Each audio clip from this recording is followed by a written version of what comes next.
Guess who's back? I'm always like dancing to it. Back again. Esports is back. And so is the NBA, even though this is not an NBA episode. It's so true. It's NBA. I just have to let everyone know. It's NBA day. It's NBA day, and Joel Embiid is out for the first week, which means the NBA is officially back. The NBA is not back until Joel Embiid is out for his first game. And that is right now. And honestly, thank God the NBA is back, because the Sunday slate for this week is not cute. I think it's going to be like a lot of blowouts. Yeah. Maybe. And then because we think it's going to be all blowouts, I feel like there's just going to be like a sprinkle of surprise. Well, or there's going to be like a sprinkle of underdog upsets, maybe. Mayhaps, perchance. That's why I was picking some crazy choices the last couple weeks, because you just never know when it's going to happen. But I honestly, honestly, your crazy picks haven't won.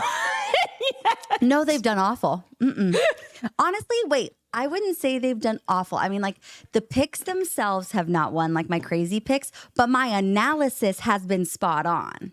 Yeah, your analysis has been fine. Your analysis. A lot of S's there. So many. Yeah. Delicious. I feel like, even this week, I feel like there weren't that many great games, but a lot happened. A lot of injuries happened. Everyone, I know, again, everyone's probably, if you've watched our previous NFL episodes, know that we call it the year of the injury, but damn, does the list keep getting longer. Oh my God. I poor like 49ers. am baffled. Oh my God. I know. And even Debo, like Juwan Jennings, I know. Kittle, Brandon Ayuk. He's out for the season now. Oh. Did you not know this? No, I just knew he was injured. I didn't know how bad. Oh yeah, they like just announced earlier today that he is out with an ACL and MCL tear. Like he tore them both. Yeah, so he's. Oh my God, him and Kawhi Leonard are besties. They should text. I know. I'm so sad for him though. God, they're awful. There's so many of these horrible injuries. Health and safety is important. Health and safety. Go team. We're just going to do a recap, though, of Takeaways. This past week's games. Yeah, a little rundown. We're going to talk about the big games because there were a few. And then we're going to get in. There were a lot of quarterback things happening. There's a lot of things to chat about. So we're going to chat about them. Period. And I was going to say we're going to start with the Broncos and Saints, but if you didn't see, we already have an entire recap of that game. We already covered it. Period. Because it was our Thursday night game and we're Broncos fans, so we did a full recap of that on Friday. So if you want to watch it, go find it. And it was our first live, so if you hated it, don't tell us. Thank you. Keep it to yourself. If I'll you don't have literally anything nice to say, don't say it at all. Keep it to yourself. Keep those fingers to yourself. Okay. Oh my gosh. Well, then we'll start in London with again Great Britain and the Tea Party. And was that another bad? one? Another one. That was pretty good, but it sounded your characters always go like very elderly. Yeah, I'm an old soul, you know? My character, I think I'm just meant to be old. Listen, I can't do a British accent, but if I could, listen, I applied for Love Island UK once. Because listen, you want to go for a chat? I can't do it, but I think they're so cute and funny, and I love their little sayings. I wish you would do it. Make me a cup of tea. Stop. We're getting on like a house on fire. Stop. I don't. What? I love that. Honestly, same. I watched so much Love Island UK, and I will never be able to do the accent. No, that's incredible. Well, I really don't have much to say about this game. Jags got their second win. Technically, it was their second win. They won 32-16, beat the butt out of the Patriots. I don't really have much to say besides the fact that Drake May looks good, and he is the only one that looks good. I was about to say that. He's like the one little shining light that the Patriots have. He like is. this little light of mine, I'm gonna let it shine. He looked good This little light of mine. Ooh, I'm gonna let it shine. And throw 2 passing touchdowns and no interceptions. Drake May See, is he did looking good. Drake May is looking good. He's looking Yes, great. he had 70% pass completion. And so like he himself is doing really well. So I think that says something for the future of the Patriots. The rest of the Patriots are looking a little rough. Jags looked like the Jags. They were just playing the Patriots. They found a lot of success in the run game, and that's how they won this game. And that's really all there is to it. They are two pretty bad teams, I should say. Accurate. So, but yeah, I just wanted to shout out Drake May. He's looking really great, and I think I think that he's absolutely like the future of that franchise. So it's good to see. Drake, always good to see. Good to see. The Commanders did it with Jayden Daniels. They found their rookie that seems to be working out, and Absolutely. I love that for them. But I am still glad that they're bad because the Patriots had enough time. Because they're the Patriots. Okay. On to the next person. On to the next. This next one is like a much more fun, exciting game that I really loved. And I feel like you and I did a pretty dang good job of like predicting just how this game would play out. If you want to go back and look, we clipped it out too. So if you just want to find it immediately, it's like one of our 7-minute videos. Bless you. Ouch. Anyway, we told the tale. If you want to go back and look at our preview for this game, we basically told the future. We are not psychic, but we could have been. It was great. It was an amazing game. All I begged for was for this to be a damn good game, and it was a damn good game. I was really worried that it was going to happen where you get excited and you're like, this is the game of the week. I will be sat. I will be horizontal. I am watching. And then you are like, and then it's underwhelming. Why are they getting ran over? Why are they getting absolutely mauled? I picked the Lions to win. Caitlin picked the Vikings. I did. I said that I thought perhaps my chance, the Lions offense, might be too much for the Vikings offense to keep up with. And I was right. It was amazing. Yep. I know. I even, I put that, like, I would say that like the difference maker in this game was definitely just like the quarterback, and not that Sam Darnold did bad, but like it really was just like the offensive efficiency, because like Jared Goff is insane. He's so good. He's so good. And he just has so many good guys around him. I mean, Jahmyr Gibbs was going off. Amon-Ra St. Brown had a fantastic game. Let me hear it. I would like to just say here formally that which could have happened. Caitlin essentially picked the Vikings because she thought that perhaps that Jahmyr Gibbs was not going to be able to get through the Vikings' amazing defense.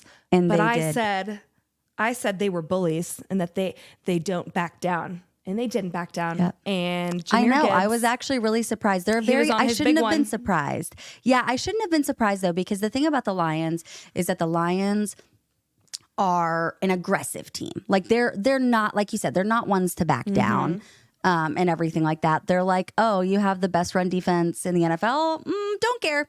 Gonna run right through you anyway. Like they figure out a way. So I definitely shouldn't have been surprised about that. But it was such a good game. And I even kind of want to start from like the end, because I just want to talk about Jake Bates, their kicker, the Lions kicker. Everyone probably already knows this by now because it's been everywhere. But so Jake Bates won the game with his field goal, a 44-yard field goal. And he is after 10 the of game, 10, by the way. Period. Love that. Good for him.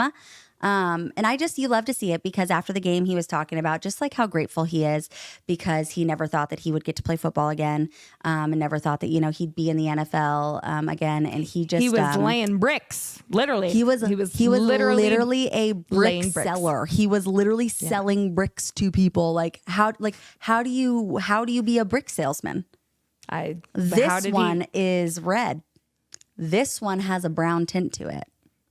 How do you do that? A little rustic looking. Exactly. You wanna buy? And so, You know what I'm saying, though? I'm like, that's just like, and it's such a Lions story because the Lions, I feel like we talked about this last week. The Lions are such a team with like good stories, and they're like that feel good team that you want to root for because they've got good people on the team, and they're all like so emotional in the best way. Like they're proud to be, that's funny. Pride, Lions pride. That's funny. They're proud to be on this team. They're proud to be, coached by Dan Campbell. They're proud to have each other as teammates. Like they're a very, like I feel like they just get each other. They probably have like some of the best team chemistry I've seen like on a team in a while.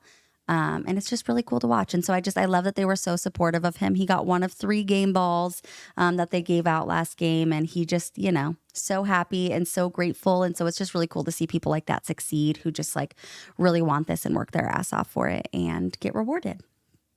It was so good to watch. Yeah, Jake Bates literally got plucked back in to the NFL world after their original kicker, Michael Bagley. He got hurt at the beginning of training camp, and now he is 10 for 10, and he is not selling bricks. He is kicking goals.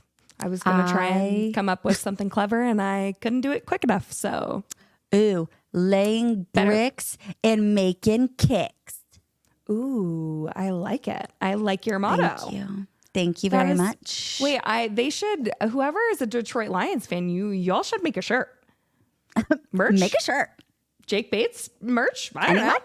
I'll do it. I'll do it right now. No, this game was so good to watch, especially because you had to, it was like a chess versus checkers game between like the Vikings defensive coordinator and the Lions offensive coordinator. And at first I was like, the Vikings, I was like, oh, y'all are on your big one today. Like y'all, they were making plays left and right. I was shook, and they looked so good. I was worried it was about to be a beatdown. And I was like, that was when I was like, no, I asked for a good game. I was begging.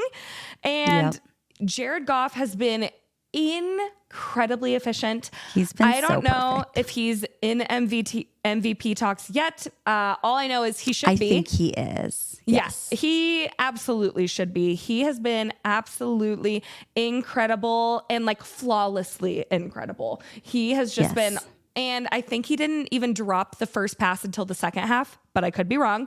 He just had his perfect game. He was perfect. He was perfect in the first half. Yep, you're correct. Using that noggin. And oh my God, I'm so glad I remembered this stat. I forgot. So I texted Caitlin because we were of course texting when it happened. And the Vikings, now I have to find the stat. Hold on.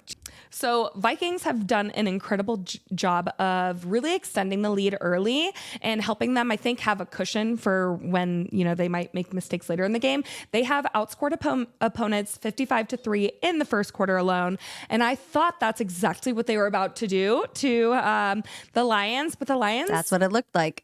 Again, they did not back down. They were calm, cool, and collected, which is my favorite way to describe a team when they don't let a game like this get to their heads, scramble their energy, and they don't let it overwhelm them into the point to where they make silly mistakes and then they ruin the game for themselves. I thought they were very even keel. They made plays, and shout out to Brian Branch, who also needs to be thrown into an award conversation, the defensive player of the year. He was everywhere. I could have sworn there were 2 branches out there. He was everywhere. He stepped up after Aiden Hutchinson obviously is still injured. So that was amazing to see. You love the who's going to take control, who's going to, take over that leadership position on the defense, on the offense when a player like that gets hurt. And he so did. He took over. He did great. It was a beautiful game. It was so close. Beautiful, of course, clock management at the end for the Lions to make sure that the Vikings had no way to come back. Truly. Because I only say that because it seems like something that should be an easy thing. A lot of teams have been doing really terrible clock management this year. The Chargers-Cardinals game yesterday ended the exact same way. Much lower scoring, by the way. Less thrilling. Mm-hmm. Yes, but that's exactly how it ended, and that's how the Cardinals ended up winning the game, was literally because of fantastic clock management and then a kick with 0 seconds left. So there was no way that the Chargers could go back down and win. But that's, like you said, do it. The thing about the Vikings and the Lions right now is that their offensive and defensive coordinators and their head coaches all just have such beautiful football minds. Like the things that they do, like you said, it's so chess. Like they're so smart about it, and they are always a couple of steps ahead. And I was talking about the Lions defense too. They had 4 sacks on Sam Darnold. And they also had 4 tackles for a loss, which is huge. Obviously, several QB hits and everything like that on top of that. But the thing about them is that, like I said, I feel like when you have someone like Aiden Hutchinson that goes out and he's going to be out for the season, you can either let it destroy you or let it fuel you to do better. And they have let it fuel them. They were insane on defense. Truly insane. I literally was like, no Hutchinson, no problem, because they figured it out and they did it and they stepped up, and I love that. And like another thing that I loved about this game is that, in my opinion, both teams look whole. Like, oh yeah, this is not like a loss that the Vikings should be boo-hooing about. It was people were saying great game. Yes, people were saying that like they weren't sure of the Vikings and Sam Darnold because they do have this tendency to, you know, come back from a bye and maybe slip or, just start playing like crap second half of the season. But like everyone after this game was like, I think this like solidified to me, that like the Vikings are actually contenders because they kept up with this absolutely insane Lions team and literally lost by a field goal. Like if you're the Vikings and you're losing this game, there's pretty much no better way that you can lose this game. That's a very, I hate to say moral victory because if you're not winning, you're losing. But that is a moral victory. I feel like they proved themselves in this game up against this Lions team. And like I said, both teams looked so whole. Defense, offense, special teams, like they look like they're ready. And my favorite thing, I told you this, I think, Aiden Hutchinson is obviously injured and out. There is a realistic chance that he could come back and be healthy by the Super Bowl if the Lions make it. I don't know how, but congrats to him or whatever he's doing. I don't know how you come back from a broken tibia to play in the playoffs. I'm trying to think of like my broken arm. I think I was able to like do stuff after like 12 weeks.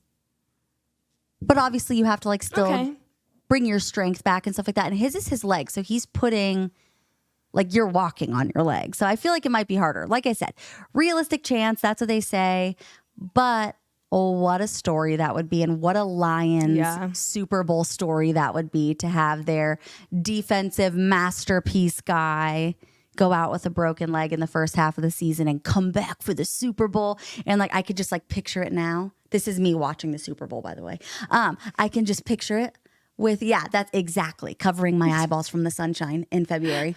And it's like, Aiden Hutchinson with his 3rd sack of the night. And it's on Patrick Mahomes. That would be so good. Are you saying that you think it's Lions and Chiefs in the Super Bowl? Well, I did tell you, and I still believe this, that I think that the Chiefs will be the first team to ever go back to the Super Bowl their 3rd year in a row. So I'm still keeping that in my head. Do I want it? Absolutely not. But I do think that it'll happen. That's my guess. And so it would be incredible to see Aiden Hutchinson sack down a few times. I already have my prediction for at least the NFC and AFC championship, and they're not bold, so you don't need to gasp because I think anyone would agree with me. But as of right now, I have it being, I think the Chiefs and the Ravens and then the Vikings and the Lions. I don't know how you could disagree with me in that situation. And I think it could be the Ravens and the Lions in the Super Bowl. I want it so bad. I would love that. Ravens only lost by a toe, obviously, to the Chiefs. And then, ever since then, they've just been getting better and better week to week. Terrifying. And Mahomes obviously has his worst passer rating. He's literally playing probably the worst season of his career. Obviously, he's still winning, so it's really still fucking annoying. But At least for the NFC, AFC, I'm calling it Vikings, Lions, Ravens, Chiefs. I love that. Deal. That's my not bold prediction at all. That's my very safe prediction. I agree. And I think that's a great prediction. Cheers. With I my do what I tea. can. Yes. Well, I feel like that's enough about that game. I think we all know it was a beautiful game. Everyone did great. Go team for both of them because that was fantastic. But next Hooray. Hooray. Titans, Bills. I don't have much on this game. I just want to say Josh Allen still with 21 completed passes has no interceptions this whole season, which I find to be incredibly impressive because and now next week, because Caitlin just said that, Josh Allen will throw multiple interceptions. I've been saying this weeks in a row. I keep being like, this is the week I jinx him. And so like, honestly, now that I'm saying that I'm not going to jinx him, I am going to jinx him. But this is my third week in a row being so surprised, being like, he has no interceptions. Oh, he's going to throw an interception next week. Nothing. This guy keeps completing these damn passes. Keeps throwing them to the right people. It's absolutely insane. But Amari Cooper looked really great on the team. They clearly found that offensive like little boost that they needed. Absolutely. They won, 10-34 Bills. We talked a little bit about Mason Rudolph last week, you and me, which is funny because literally the day after we said that they should give Mason Rudolph a chance, they did bench Will Levis and decided to give Mason Rudolph a chance. They said, you know what? If Spencer and Caitlin said so, it must need to happen. Heard here on EU Sports. Heard here on EU Sports. These two lovely ladies told us to bench a quarterback, so we benched a quarterback. So we did it. Okay. Honestly, it's not the first time people have listened to us. Let's be honest here. We've been pretty right. Lot of right calls so far. We really have. I'm kind of impressed with us. I'm not going to lie. Same. We're so smart. We are. But with Mason Rudolph, obviously their team got their butts kicked. I don't think that had to do with Mason Rudolph, though. I think that just solidifies that it was not all Will Levis. I personally think that Mason Rudolph played way better than Will Levis did. But that Bills defense just, they got nothing on that Titans offense. Titans, you're, God help you all. I mean, I don't know what else to say. God bless and go Broncos. That's what Tim Tebow used to say. GB squared. God bless and go Broncos. Oh, I love that. Yeah, isn't it cute? It is cute. Next one is another really boring game that we can literally skedaddle right on by. But we do have something to talk about with these teams. Dolphins, Colts. Okay. Dolphins beat the Colts. Wait, Colts beat the Dolphins 16-10. Anthony Richardson, you did say that he needed to be better. And while he had no interceptions, he was 10 for 24. Joe, Mr. Flacco. I think we need to bring Joey F back out. I think mayhaps perchance they do. Yeah. Obviously they won. Great for them. But like, sir. Good for you. That's about all I have. You won against the Dolphins without Tua out there. Yeah. So I think right now they need to switch back to Joe Flacco, perhaps if they want to salvage any, part of this season, because Joe is at least consistent. He's consistently mid, but he's not like, in a bad way. It's like consistently, meh. Yeah, like I said, he holds down the fort. I feel like that's like the perfect way. Yeah. We're not bad. He's not running them to the ground. Yeah, he's not running them to the ground. He's not running them to a Super Bowl. He's literally just running them straight forward, doing nothing, just getting through the games without looking like absolute trash. Yes, I agree. Now we have to talk about the other team in this, the Dolphins, because Tua Tagovailoa decided to do a press conference this week about his return, and it was probably the most dumbfounding interview I have ever heard from. Actually, that's far-fetched, but I've heard a few. Anyway, but he's getting added to the list. Yeah. Here's the thing. Before we even get into Tua, because obviously he's a great quarterback, let's talk about the fact that the Miami Dolphins have had 2 horrible quarterbacks since then. Tyler Huntley, Mr. Tyler Huntley had we're 7 for 13 and 8 for 13, which is fine, but they literally together threw like 130 total yards and obviously did absolutely nothing for the Dolphins. So, yeah. Tyler Huntley, Tim Boyle, sorry, buds. You guys are lucky that Tua's coming back. But because of what Tua said in his interview... Mike McDaniel is lucky that Tua is coming back because his job is not looking too secure when... you know what's funny is like it felt like Mike McDaniel saved Tua's career, and now it feels like Tua has to come back to save Mike McDaniel's career. Totally, no, that's so true. Not and I was great. Yeah, and I was just about to say, based on Tua's press conference, there's a good chance that Tyler Huntley could come back and get another chance, and then Mike McDaniel loses his job anyway, just because Mr. Tua doesn't want to be a safe boy. I don't know what is wrong with this man and or his family, because please go watch the press conference if you haven't.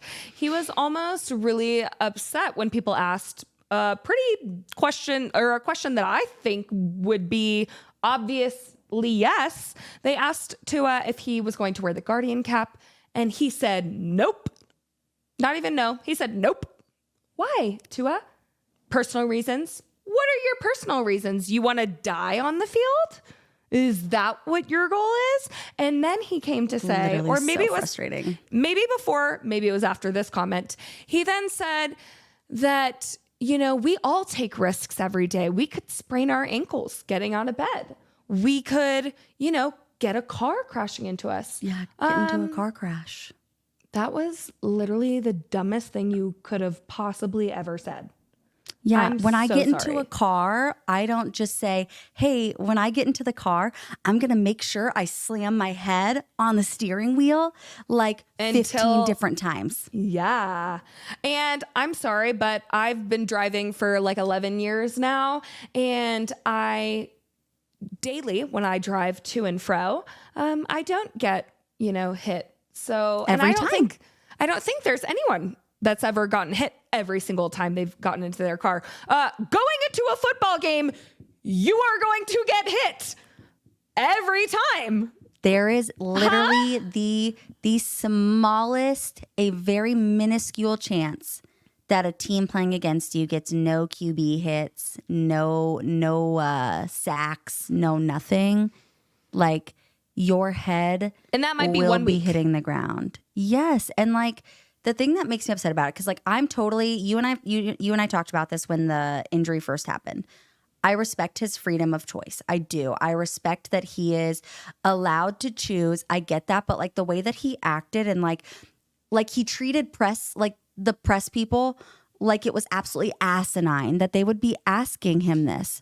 Tua, you have had 5 concussions in 3 years, and here's the thing, because I saw some comments and people were making comments about like. I've seen more concussions, like, and kids be totally fine working at like this middle school summer camp.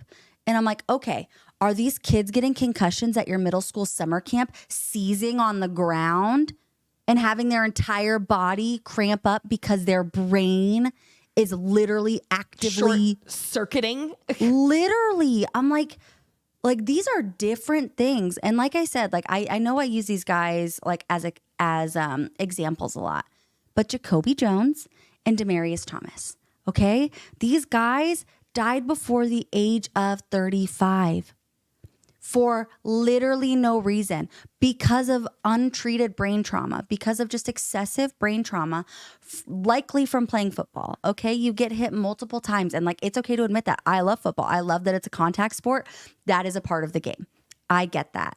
But when you are someone who has suffered 5, like not like, oops, I bonked my head, like, no, sir, your head is getting smashed into the ground and your body is seizing. Because your brain is not working. I know. It's disgusting. It's so sad. Like literally, I think they asked like how much of a discussion was this like with your family? And he was like, well, nothing like that has nothing to do with my choice. If I'm sorry, married, so you're not putting your you're not like, I don't understand. I literally would threaten divorce. I would threaten divorce if I was married to Tua, because what do you mean? Like, you clearly see no plan to be here long term because you can't protect your noggin. Yeah. And you're not, and not even that you can't, but you're not willing to. I think it's disturbing that the Dolphins organization is not requiring it. Yeah, I agree. I just, I think it's dangerous. Like I said, I respect that it's his choice. I get it. But like, you could at least be like understanding of the question. Like, okay, people are going to ask you this. We literally all thought you died on the field, sir. Like, literally some Damar Hamlin stuff. Sorry, I'm bringing my puppy up here. Literally some Damar Hamlin stuff, though. I'm like, if you witness stuff like that, like, how are you comfortable being like, I actually don't need any added protection? And I know, and like Damar Hamlin's was to his chest. I get that.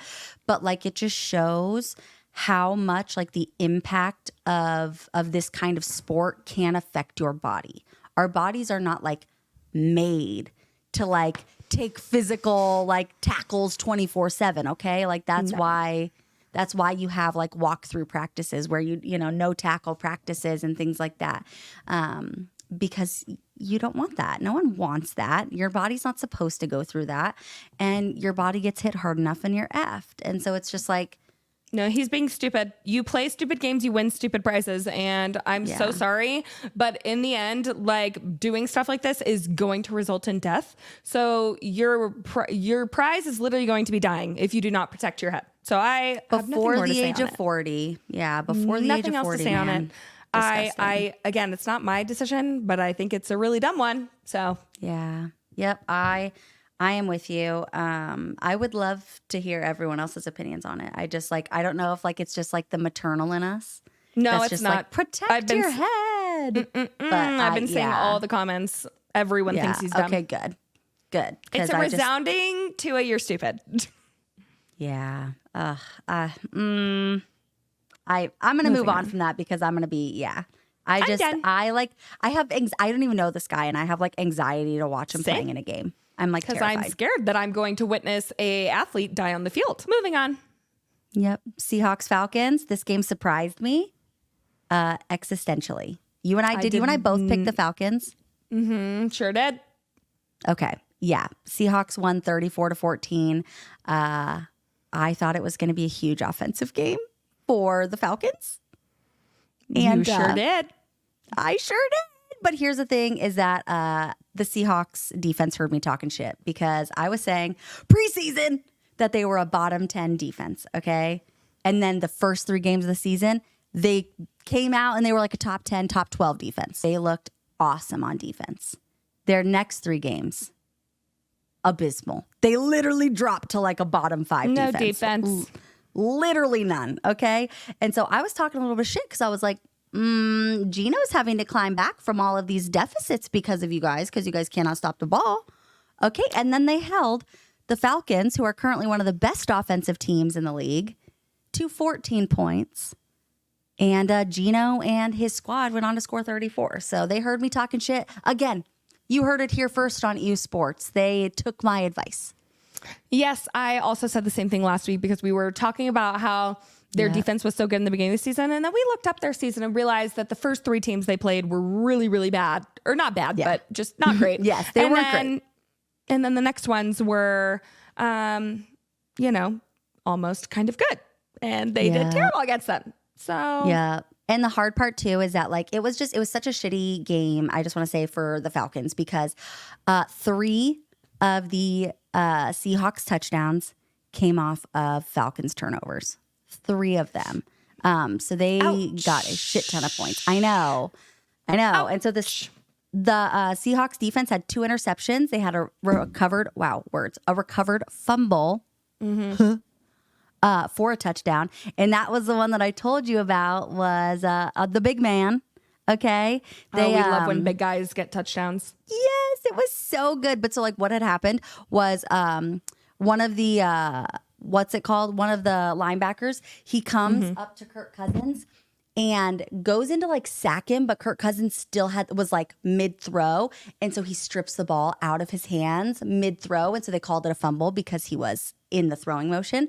And then one of the big guys just literally scoops it up and just or his hand was back, you mean? The end zone. Yes, thank you. Yeah, he was like going before the throw. Yeah, they said if it's back, it's ruled. Yes. I guess I talked to Devin about this. Yeah, if it's back, it can be ruled a fumble. But if you are in the active throwing motion, that is when it is just an incomplete. So if you're watching and you're confused on why somehow something's, if he was the quarterback and throwing, it's because if his arm was back. You can still make a play. Yes. And that's what I was meaning is he was mid-throw, like as in going back for it. And literally they just smacked it back as he was going back. Class, just in case. You're a genius. No, because I mess things up all the time. Me. I always mess things up. So I'm always grateful for that. But yeah, it was just like a really cool play. And that was just, like I said, that was just the Seattle defense just coming in, being dirty, like in a good way. Down like a good dirty. Yeah, not like a bad dirty, like, ew, you're being mean, but like a good dirty, like they were dogs. They won the game. You know what? Yes, it was a great group effort by the Seattle Seahawks. Love to see that for them because they played like shit for the last few weeks. So they got their win. Sure did. Gino has not been playing like shit, but everyone else has. Correct. And here's the thing. I'm very upset. I just literally said that the Falcons were like contenders in my mind. Like, top 5 and I know and then they got embarrassed. Yeah, they did. It's okay. Yeah, better luck next time. The next game you beat me on, Texans Packers. By 2 points. Did I say Packers? No, I said Texans. You said Texans. And you said, I said Texans, you said Packers. And you know what? This was one of those games that I think during like our like little chat about it, we were like I was saying that this one I could do like a coin toss. Like my answer could have gone either way. I could see it ending either way. And that's exactly how it happened. It was a very close 2-point game, exactly like you and I predicted that it would be. I think you had it being a 3-point game and I did too, but like flipped. I agree. Like sure, yeah, but it was a close game. Oh, you had it being a 4-point game. Nuggets. I'm the worst. Disgusting. I hate when I suck at life. But I didn't really have much to say except for I know you had some quarterback talk. Just some QB talk. CJ Stroud, you could have been right, Caitlin, in your pick in Texans if CJ Stroud had not had his career worst game. Yeah. Yep. I was going to say his worst game. He only threw for 86 yards and he was sacked 4 times. So it was not a great time. Stephon Diggs was nowhere to be found. He was there apparently. I didn't see him. He showed up? Interesting. In theory, I don't know. I think he was somewhere. It was like maybe he was watching. He might have been in the stands. Yeah. I think he was. I saw him bringing out water. That makes more sense. Water, snacks, orange slices. That he might have been, helping people rehab. Who knows? But he wasn't helping Mr. Stroud out. I feel very bad. Jordan Love, again, we've talked about how he needs to clean up his game. He has had 8 total interceptions in the first few weeks. Did he have 2 in this game? He had 2. But I know his first one was in the first drive. But he has also thrown 15 touchdowns. So he erased most of his negative plays with positive ones. Jordan Love is obviously one of the most promising young quarterbacks. And once he cuts out his turnovers, he's going to be a menace to society or to the league, whichever way you put it. I didn't have too much to say. We knew this game was going to be a close one. It just sucked that CJ Stroud had a really bad game. But him and Jordan Love are both good QBs. And are going to be good QBs. I agree. They're both good, young, athletic quarterbacks. And I think that's like, you know what? I'm not even upset at CJ Stroud for having that kind of game because he is one of those young quarterbacks that everyone, when he came in and he was immediately good, people were like, this is incredible, like blah, blah, blah, blah, and start, comparing him to every other rookie quarterback just to show that every other rookie quarterback is bad just because he was good. But I'm like, he was an anomaly. He was the exception, not the rule. And it shows that he's human. It shows that he is still a young quarterback and like, it's okay to have shitty games and like learn from them. It happens. Again, yes, literally Jordan Love, like I said, was picked off the fourth play of the game. And so it's like, like you have to learn. You have to learn from those mistakes, and there's no other way to do it than playing through it. Obviously, you want to work on those things during the week, during practice, and continue to get better. But nothing but good things in the future for CJ Stroud and Jordan Love. I agree completely. Next game is an emotional one. And I say emotional because it has lit the entire world on fire. Sure has. The Bengals versus Browns. We don't even need to talk about the game. Yeah. Besides, the only note I have on this game, Bengals offense still is not where it should be, and that's that. Agree. Anyway, Deshaun Watson is out for the season. Thank God. Deshaun Watson has torn his Achilles, right? What did he do? Yeah, ACL, I think it was. Whatever. I think it was his Achilles, yeah. Oh, yeah, his Achilles like popped. Carted off the field, and people were cheering. Here is what I will say. Do I support cheering for an injury? No. Do I think that I'm sick of people saying that no one deserves an injury? Because you're right. Actually, Deshaun Watson deserves much, much worse. He actually does, because I did make sure to look it up, had over 30 alleged things, sexual assault accusations. Another thing I'm going to say, you men are so obsessed with saying alleged. Yes, of course. Yeah, no, it's only a case of he said versus she said, she said, she said, she said, she said, she said, she said, she said, she said. I could go on for another 5 minutes. Also, if we're all out here for cash, we're all out here cash grabbing us women. We're literally saying stories about us getting sexually assaulted because that's what every girl dreams of, having put in the news about her. We're picking Deshaun Watson? No. Why are we not picking Joe Burrow? He's an attractive guy. Why are we not trying to get money from him? Patrick Mahomes, he cheated on his wife with me, or he sexually assaulted me. I don't know. I'm so confused on if y'all are so certain that these aren't true, why no one else in the league has 30 plus accusations along with 24, I think, total settlements. Yeah. Why are you settling talk about if you're not settlements guilty? Too. And that's what I want to talk about. I want to talk about the settlements too, because like a lot of people are talking about like, oh, like why wouldn't they go to court if, like it's because they have no proof. And I just want to say like, so I woke up from surgery back in 2016 and I did not have use of my right arm anymore. Okay. I'm not going to get emotional about this. It's fine. I had perfect use of my arm right before they go in to remove a tumor. I wake up from surgery, no use of my right arm. I have concrete proof. I have, other surgeons that corroborated the story. Okay. I worked for 2 years with a law team. And 6 weeks before my statute of limitations, they said that we were not going to go against him because no one was willing to go against him because he was too good of a surgeon. So I just want to say that a lot of this is probably due to a flawed system, and he would not pay them off.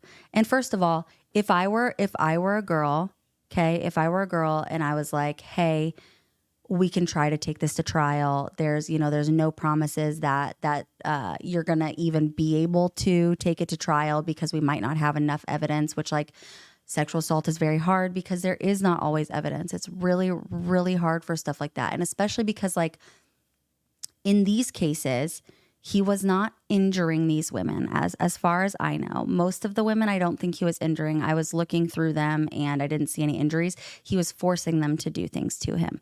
And so stuff like that is really hard to prove. You can't prove that stuff was forced upon you. And so these women are left with the trauma, and, you know, some of them have moved on. Some of them never want to see his face again. You know, obviously all women deal with it differently. But like, to say that there are 30 plus women out there that are lying just because not all 30 of them went to court, there are 3 of them that do have enough evidence and that are going to court and that are still trying because they don't want the money. They just want him to get punishment. And so there are, and you know what? Like, if I was looked in the face and I was like, hey, you can either try to go to court and relive this moment multiple times in front of a jury of people, or you can let him give you $5 million and never see his face again. I would take the money. I literally would, because guess what I can do with that $5 million? I can go get therapy. I can move on. I can ignore everything else. Okay. So to think that there are 30 plus women with absolutely like no relation to each other. Some of them even dropped their court case when they were asked to put their name on it because they wanted to remain anonymous. So it's not like these women are out here doing it for money and fame. Okay? Like, it's not like these women are out here like going into it for this. There are 3 women out there that are not taking a dime and that are about to go relive whatever just happened to them multiple times in front of a court of law and swear on a Bible that it happened. I literally wish that I legally could talk about my situation and my experience with something like this, but I, again, legally can't. And so I am the wrong person for you people to try and justify this to me because I know what it's like and it's not okay. And again, if any other man were in this situation, if any Joe Schmo walking on the side of the street had 30 plus sexual assault allegations, he would not be making over $100 million, and you wouldn't be feeling sympathy for him. If he stepped off a curb and broke his leg, you would be like, oops, let me break the other. You wouldn't care. You care because he's on your football team. A lot of people were like, you know, like, you should never cheer for injuries no matter what. And I'm like, I did not cheer for the injury. Okay. I was not rooting for it, but I don't feel sympathy I didn't root for him. it, but I don't feel bad for him. I just don't. Again, and I think he deserves much worse. So maybe and someone came on because Caitlin and I were talking about it, and someone said we were acting holier than thou. I'm sorry, but I haven't sexually assaulted 30 plus women. So in this case, I do think I'm a better person than Deshaun Watson, and I'm not sorry about it because I've never done something like that.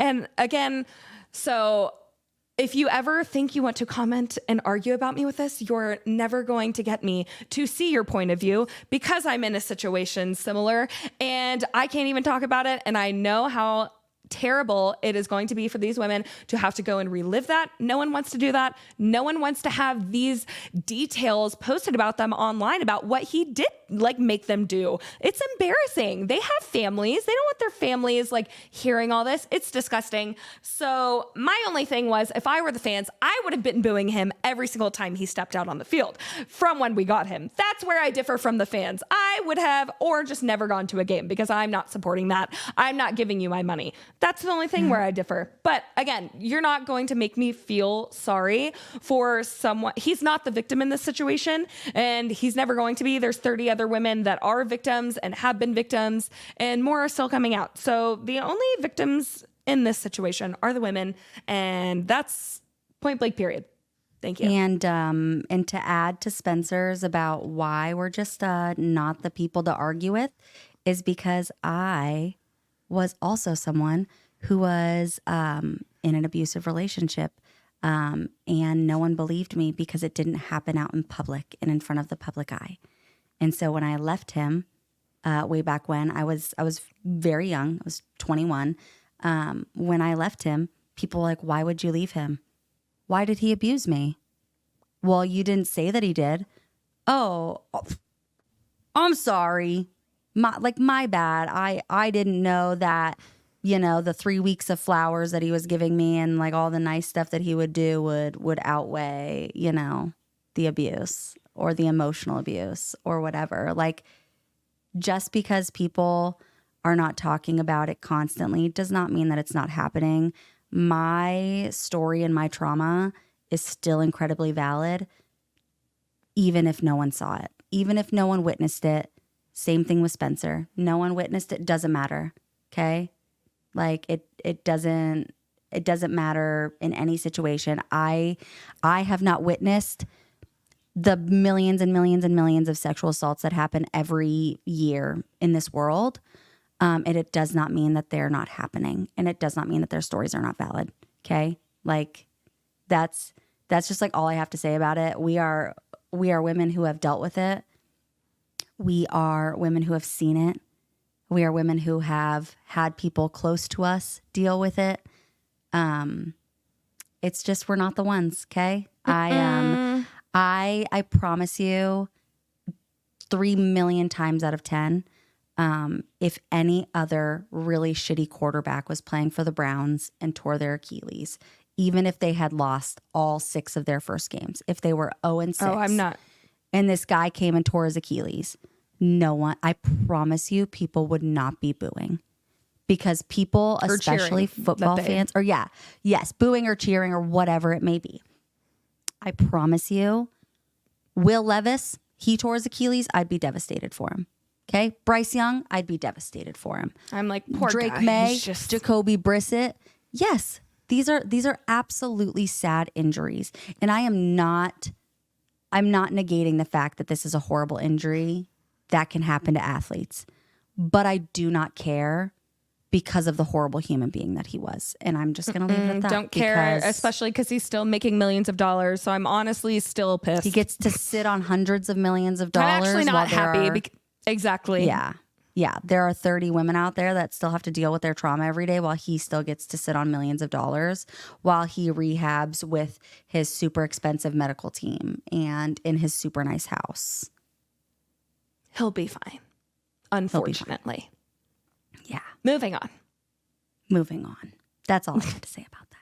As we talk for like 20 minutes about it. It's a very big topic and it's important, okay? It is. We have to talk about it. Moving on to Eagles versus Giants. I really don't have anything to say other than Saquon did his big one because he got his revenge game. And I literally said on our preview, I said Saquon revenge game, ? He sure did. And you crushed it. Yep. He got it. He did amazing. He had 187 yards and a touchdown. He played amazing. The Eagles defense keeping the Giants to a field goal in the entire game. The Giants suck, but yeah. Yes, but still, absolutely fantastic job. The Giants had 119 total yards in the game, and Daniel Jones was sacked 7 times. So, just an overall really bad game for the Giants. Reaction to that one. I know. It's painful. So yeah, poor Daniel Jones. He's another one of those guys. I feel like we have like a lot of guys. We've been talking about quarterbacks. I feel like we have a lot of teams right now that have decent quarterbacks and really crappy teams surrounding them. So it'll be interesting to see just, how things shake up over the next several months. But that's all I really had to say about that one. Shout out to the Eagles with Saquon Barkley's great game. And Jalen Hurts had a pretty good game too. There wasn't a lot of passing because Saquon Barkley had such a big game. So good for them. And I pray for the Giants every day that they find some offense and defense. Sorry. Next one, also really not a big game. Raiders versus Rams. Cooper Kupp did not, in fact, play. He didn't come back. No. But here's the thing. Rams still won.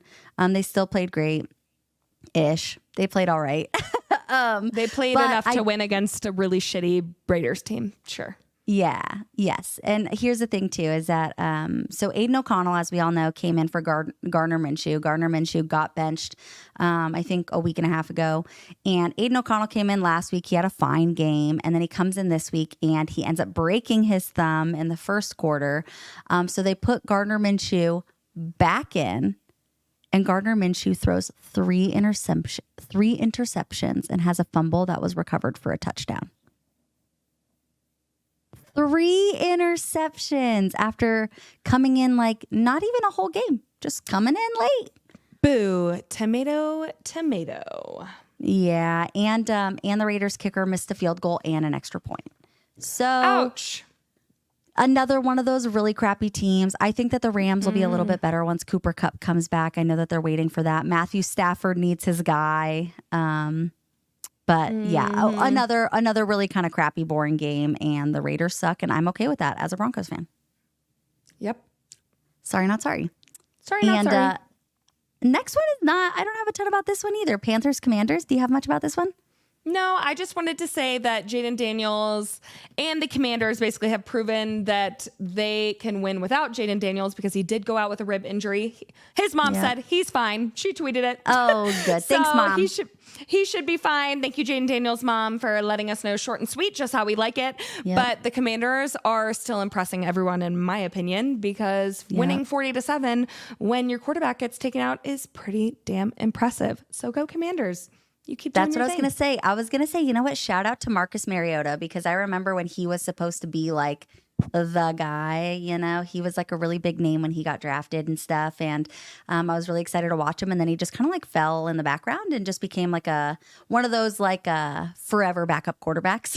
And so for him to come in, because I was worried, I'm like, is this Commanders team like all because Jayden Daniels is that good? And I know that that's not like all the way true.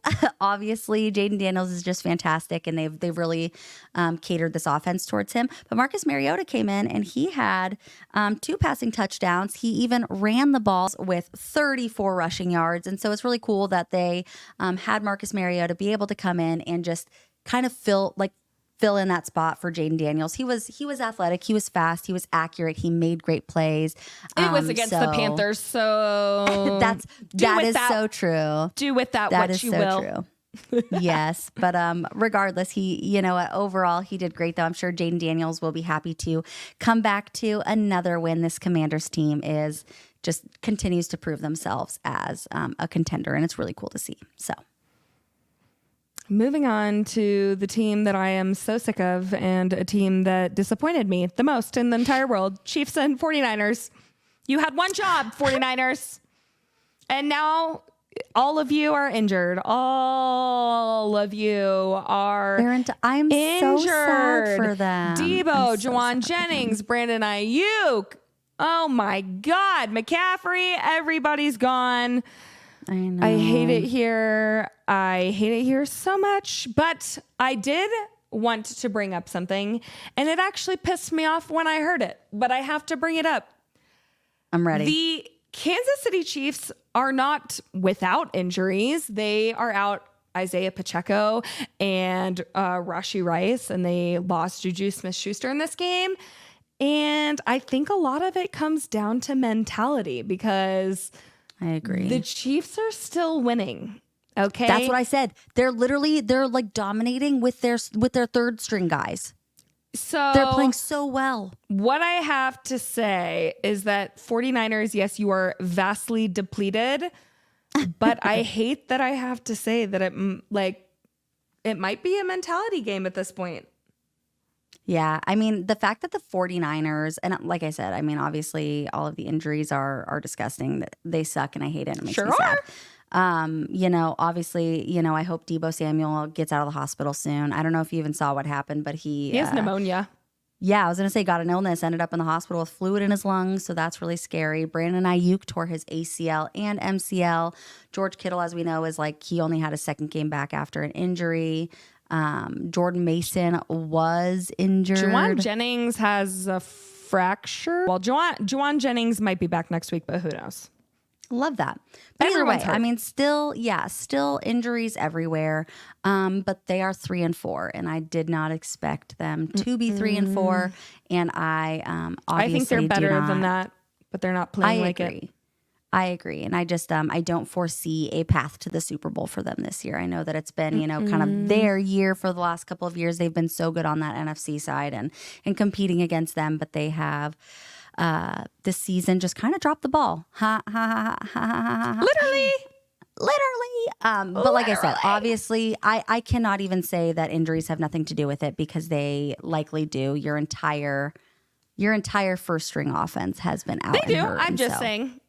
Chiefs I totally have agree. no offense, and Patrick Mahomes is also playing the worst season of his career, and you would never know because they're still 6-0. Yep.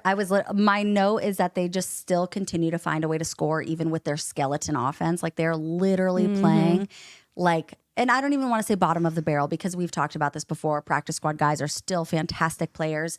But you're still, you're going from your first string, your RB1, your QB1, or QB1, Pat Mahomes is fine.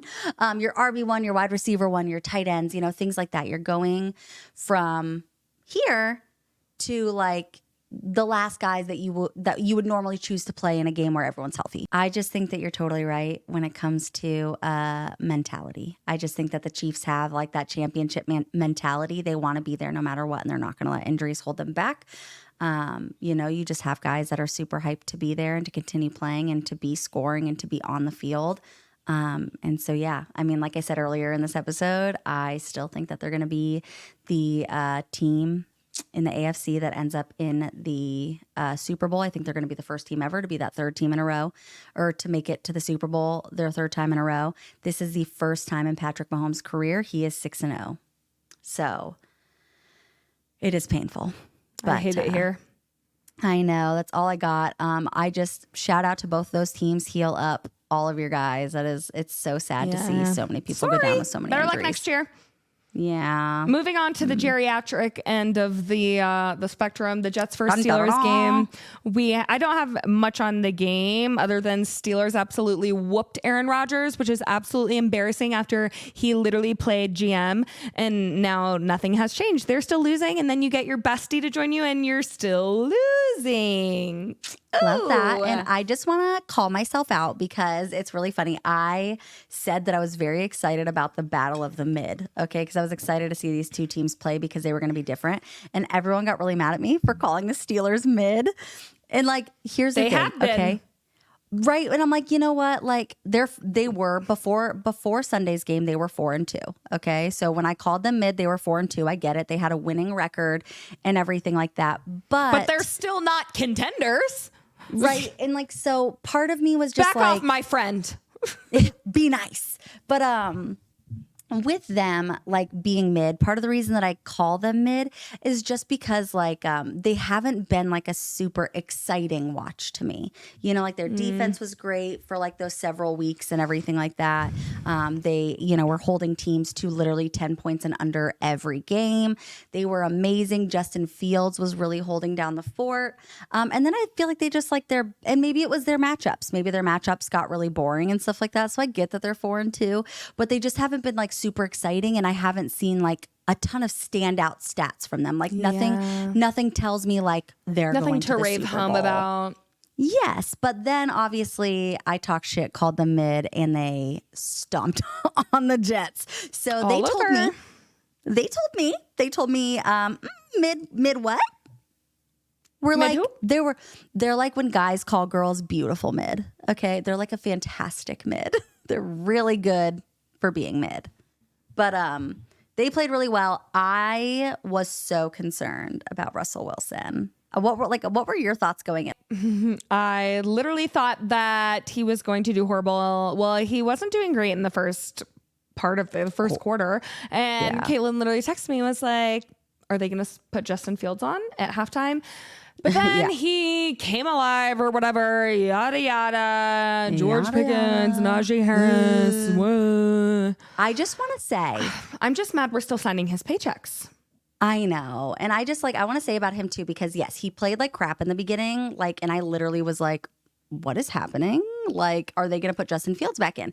And then he really found his stride. He found his rhythm. He started, playing a little bit better. But even from a lot of Steelers fans, even though they freaking blew this game out of the water, did not like how he played because he was making really dangerous passes that if his receivers had not been on their best game would have all been picks. He probably would have thrown 4 picks. Multiple of his receivers were literally, say this little podcast arm thingy was a cornerback's arms. They were literally catching the football in front of the cornerback's arms. They had to go around defenders. Dear God.